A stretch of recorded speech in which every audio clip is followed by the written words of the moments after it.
So most of us are very adamant on the law of attraction, that the new car or new house, the new job, the new salary, the new mobile, and every external material thing that we want, and we feel that if I desire, the world conspires for it.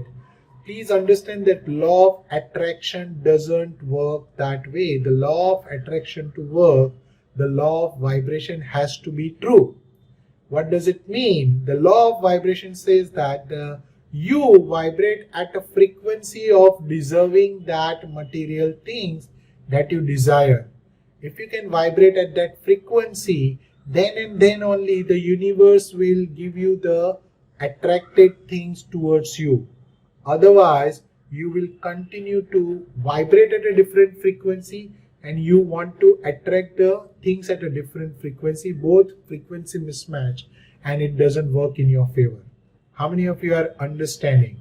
So for your law of attraction to be true, your law of vibration has to be true, and in order to have your law of vibration to be true, the third law and the most important law, the law of compensation, needs to be true as well.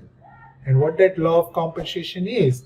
The law of compensation is the more value you add, the more impact that you make through by virtue of what you know, what you do, that will vibrate and revert in the equal or the more quantity towards you.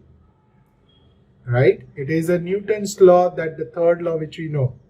An equal and opposite action is reaction, right? Equal and opposite action brings the reaction.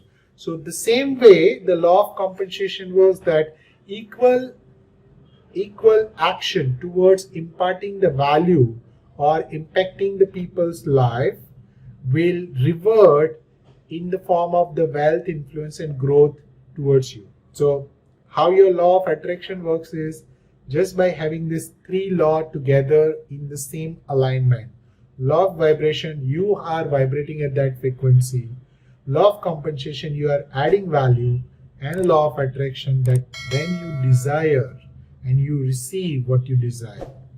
How many of you are understanding this?